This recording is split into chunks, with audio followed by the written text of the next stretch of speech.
Muito bem, olá, nós voltamos aqui então para o segundo bloco do nosso programa Respostas. Exatamente, estamos aqui esperando com essa chuva maravilhosa que Deus está mandando para nós, esperando de certa forma iluminar o caminho da nossa fé, exatamente iluminando aquelas questões que cada um de nós tem no coração. Temos muitas dúvidas, com certeza. Então nós queremos convidá-los agora para você fazer a sua pergunta, né? Você pode já mandar a sua pergunta e nós temos o número do telefone aí que vocês podem estar mandando as perguntas, 3349-1015.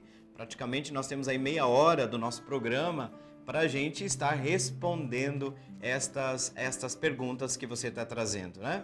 De fato, muitas dúvidas que nós trazemos, às vezes a gente pergunta assim, a gente pensa assim, nossa, mas é tão besta a minha pergunta, e na verdade não é, porque existem inúmeras pessoas que estão com a mesma intriga, com o mesmo pensamento, com a mesma dúvida na cabeça. Então, nós vamos começar agora a responder as questões que você nos trouxe, né? Exatamente porque este programa quer trazer luz, trazer esperança para cada um de nós que queremos encontrar respostas na nossa fé, né? Então, vamos começar o nosso segundo bloco de perguntas. E nós vamos iniciar, né, e queremos já agradecer ao Jairo, lá da Cidade Jardim, que nos traz uma pergunta que é muito oportuna por conta do tempo que nós estamos vivendo. Vocês sabem, quarta-feira passada nós iniciamos a quarta-feira de cinzas, né? Exatamente, um tempo novo, um tempo que ele é um tempo propedêutico, um tempo que pedagogicamente se volta, tem como meta preparar-nos para a Páscoa. Exatamente, a pergunta do Jairo é sobre esse período da Quaresma. O Jairo pergunta: nesse período de Quaresma, ouço pessoas dizendo que vão abdicar de algo. As pessoas não deveriam encarar esse período de aprendizado e santificação? Será que ao longo da vida, cada um não deveria fazer uma autoanálise para avaliar que proveito teve as várias quaresmas? Jairo, é oportuna a sua pergunta e nos ajuda, sobretudo, a entender que o nosso caminho de fé é um processo, tá? Parece uma coisa assim dada por... Ouvimos tantas vezes, mas é preciso. Não podemos cair, a pergunta do Jairo nos provoca um perigo que existe na nossa fé, refletir sobre esse perigo. O perigo da rotina. Mais uma quaresma. É como se nós banalizássemos o percurso do tempo. E o tempo é história de salvação. É história de Deus conosco. E de fato o Jairo tem razão. Todas as situações da nossa vida podem ser colhidas como um momento de reflexão, como um momento de metanoia, do grego mudança, né? Mudança de mentalidade, conversão, como é um termo religioso que nós usamos muitas vezes, mudar de rumo, mudar de rota, mudar de mentalidade. De fato, Jairo, nós não podemos perder nenhuma oportunidade da nossa vida para entender como aprendizado ou como santificação. Mas atenção, que a quaresma é a intensificação disso. Né? Toda vida pode ser um aprendizado, sem dúvida. Até as nossas experiências negativas, né? Até nossas experiências negativas, até as nossas frustrações podem ser lidas, né, como um momento de mudança. Já não aconteceu com você que você tomou várias decisões e essas decisões deram errado? Primeiro, por que a gente tem que culpar Deus por isso? Se a gente está fazendo sucessivamente escolhas equivocadas, as consequências disso vêm. Então o que a gente precisa perceber? Será que Deus não está me mostrando que eu deveria mudar de rota? Eu não deveria mudar de atitude? Se eu estou colhendo espinho, é porque provavelmente eu estou semeando espinho. Não é uma lógica. Mas isso acontece na nossa vida. Mas, Jairo, no período da quaresma, essa penitência, esse aprendizado se intensifica. Né? Ele é intensificado. É um período muito forte de autoanálise. Tá? É um condensado, digamos assim, de autoanálise para avaliar o que nós estamos fazendo na nossa vida. Então, mas seria importante nessa quaresma perceber, desde a última quaresma, quais passos eu dei. Eu estou crescendo no meu ser cristão? Eu percebo uma evolução no meu caminho de fé, no meu caminho espiritual? Essa é uma pergunta que é importante, Jairo. Não precisa desconsiderar. Então eu vejo assim que as duas coisas, respondendo de maneira mais objetiva a sua pergunta, as duas coisas são importantes. Todos os fatos da vida podem ser ocasiões de reflexão, de autoanálise, mas exatamente na quaresma se intensifica a nossa autoanálise, mas tendo como critério qual? A palavra de Deus. Por que nós devemos autoanalisar-se, tendo como parâmetro o quê? A luz da palavra de Deus, é a luz da palavra de Deus, porque eu não tenho um outro modelo, eu tenho que mudar segundo quem? Segundo a mentalidade de quem? A mentalidade da política, a mentalidade da esquerda, da direita, das ideologias? Não. O cristão tem uma bússola. A bússola é a palavra de Deus e a tradição da nossa fé. Seguir, né, aquele discipulado, que é o caminho que nós temos que fazer. Então a quaresma é um tempo de intensificação da nossa análise de vida, do balanço que nós devemos fazer da nossa própria vida. Para quê? Para nos prepararmos para a Páscoa. Porque se a Páscoa diz que é passagem da morte para a vida, a gente precisa saber o que é morte em mim. Quais meus pensamentos levam à morte? Quais das minhas atitudes, no fundo, não correspondem à palavra de Deus? Essa é uma pergunta que tem que perpassar toda a quaresma, todos os 40 dias. O que em mim não resplandece a palavra de Deus? O que em mim não é cristão? Nas minhas atitudes, na minha vida, no meu modo de lidar com as pessoas. Tá? É um tempo de revisão, sim, né? Jairo, muito obrigado pela sua pergunta, muito oportuna nesse tempo de quaresma. E eu digo sempre, evitar as exposições, né? Colocar lá no Facebook, nas redes sociais, a minha renúncia é essa, é aquela. Não, a única coisa que tem que aparecer, meu irmão, minha irmã, sabe o que é? Aparecer entre aspas, os frutos do seu jejum, os frutos das suas renúncias, né? O que vai aparecer? Lá na Páscoa, no tempo pascal, nós temos que fazer uma grande festa, mas também porque o filho retornou, estava distante do pai, retornou à casa do pai. Por que o pai pede para fazer uma festa? A Páscoa é um tempo de festa, mas festa também porque o filho retomou o caminho de casa, porque o filho voltou para o pai, porque o filho voltou para o convívio de Deus. Então, vejam que é um tempo de graça. Eu digo sempre, a quaresma não é um tempo de tristeza, de introspecção, de autoanálise, mas não é um tempo de tristeza porque a gente tem que fazer experiência da misericórdia de Deus. E exatamente por isso deve ser uma experiência de júbilo, né? De júbilo, exatamente por conta que tem dois encontros que acontecem na quaresma. Um da minha miséria e o outro da misericórdia de Deus. Então, Jairo, uma boa quaresma, nós estamos no começo. Eu gostaria de desejar a todos vocês que estão acompanhando o programa Respostas, uma abençoada e frutuosa quaresma. Jairo, muito obrigado pela sua pergunta, tá? Depois, nós vamos passar aqui para a pergunta agora da Maria Aparecida. A Maria Aparecida é lá do bairro Paulo Coelho Machado. E ela tem duas perguntas aqui, na verdade, né? Primeiro, a Maria Aparecida pergunta o que é o pecado original, né? O que é o pecado original?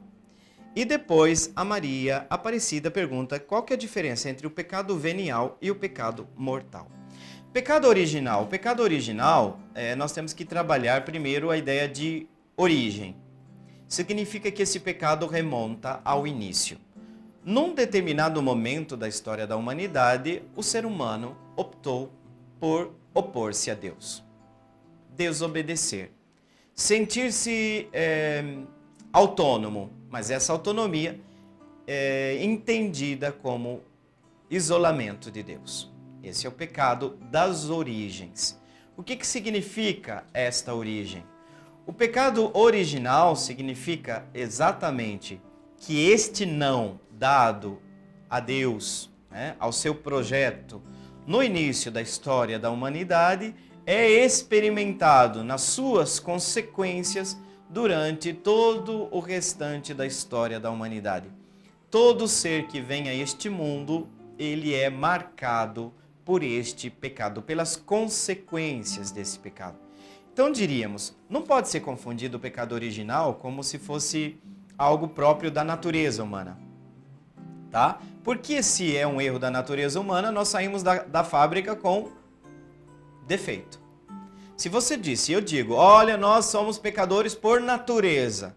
A natureza humana não nasceu pecadora. A natureza humana foi criada por Deus em estado original de graça.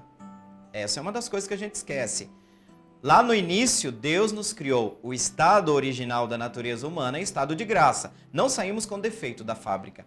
Mas a vontade humana, uma decisão da liberdade, praticamente colocou um grande impasse, uma grande mancha que aparece na história da humanidade. E esse pecado ele é passado, ele é transmitido. Mas não é um pecado cometido, porque você vai dizer, pergunta óbvia, que pecado tem uma criança, um bebê? Ele não tem pecado, porque você não pode entender o pecado original como um pecado que eu cometi, um pecado pessoal. Não é um pecado pessoal. É mais na linha de uma herança negativa no aspecto da minha própria vida, porque eu já venho, infelizmente, eu e você, Maria Aparecida, viemos a este mundo já condicionados por uma força negativa, uma força que potencialmente pode desenvolver em nós o afastamento total e o isolamento total de Deus e do bem. Essa força negativa é que nós chamamos de pecado original. É um pecado das origens que vai passando e que influencia as nossas decisões. Ele é muito próximo daquilo que nós chamamos de concupiscência, nossa tendência para o mal. A origem da nossa tendência para o mal está no pecado original. Mas não vamos pensar que pecado aqui, pecado cometido, como se eu pessoalmente tivesse feito, agido, sabendo que existe algo grave, algo que me afasta da aliança com Deus, que contrapõe ao seu desejo e à sua santa vontade. Não, não é um pecado cometido pessoalmente. É uma herança, uma força negativa com a qual nós viemos a este mundo, né? Uma potência, o aspecto negativo da nossa solidariedade humana. Nós somos não só solidários na graça, que nós vamos chamar isso de comunhão dos santos, mas nós somos também solidários no pecado, é o aspecto negativo dessa dinâmica. E depois Maria Aparecida também nos coloca uma segunda pergunta, qual a diferença entre pecado venial e pecado mortal? Classicamente, a gente pode dizer que existe uma progressão, né? O que fica dessa teologia clássica que falava desta classificação minuciosa de pecado mortal, pecado venial, pecado ou pecado grave? O que é importante nós percebermos? Porque a gravidade do pecado depende, digamos, da intensidade do nosso ato. No sentido que quanto mais me afasta de Deus, quanto mais grave é o meu pecado, esse pecado significa que eu feri uma verdade nuclear da minha fé. É mortal o pecado quando ele rompe drasticamente a minha relação com Deus. Por isso que nós não podemos aceder à comunhão se nós estamos num pecado grave. Por quê? Porque nós estamos distantes de Deus. É assim, sabe quando que você percebe um pecado grave? Você tem um amigo, tá? Você tem suas falhas com o amigo, mas você percebe que lá pelas tantas, você comete um erro grave. Você trai seu amigo. Uma traição. O amigo fica sabendo que você está falando mal dele pelas costas, né? Isso é grave. O que aconteceu? Quando é o pecado grave? Comparando com a amizade, quando compromete a amizade. Tá? O pecado venial, o que é? São aquelas coisas menos graves, no sentido de que elas não interferem diretamente, não atentam diretamente contra a minha relação com Deus. Mas elas são, né, digamos assim, aqueles pecados cotidianos que, de certa forma, não marcam uma distância muito grande de Deus, mas que me impedem, com certeza, muitas vezes, de estar numa comunhão plena com Ele. Né?